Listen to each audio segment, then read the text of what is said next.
Naka-wheelchair, balot ng pink shawl at may suot na neck brace si dating Pangulo Gloria Macapagal Arroyo nang dalhin mula Veterans Memorial Medical Center patungong Sandigan Bayan.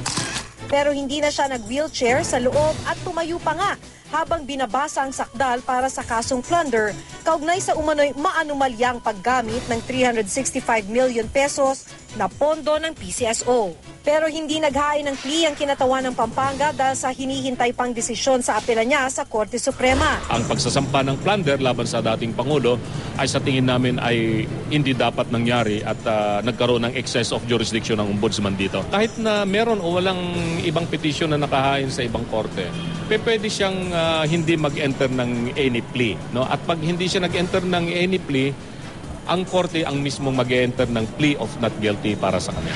Dahil dito, ang Sandigan Bayan First Division ang naghain ng not guilty plea para sa dating Pangulo.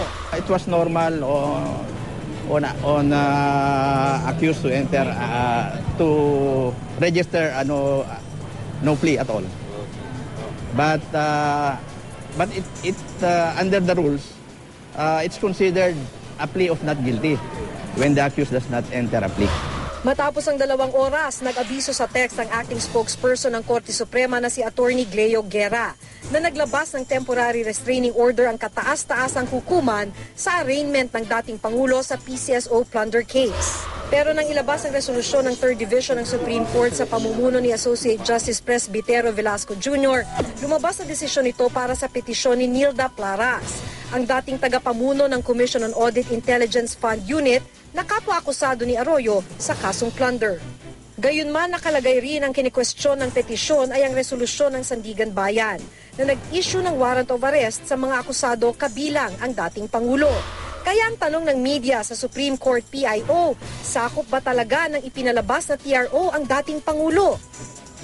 Agad binawi ni Attorney Guerra ang naunang pahayag at sinabing wag muna gamitin ang storya habang nililinaw kung sakop nga si Arroyo ng TRO.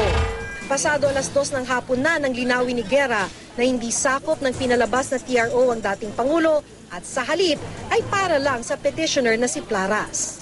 May hiwalay na petisyon si Arroyo na didinggin pa lang at malabo raw maaksyonan agad ng SC, lalo't nakabreak na ang korte mula ngayon hanggang November 9. Wala pang komento ang kampo ng mga Arroyo sa pabago-bagong pahayag ng PIO ng korte sa TRO. Ako si Maki Pulido, ang inyong saksi.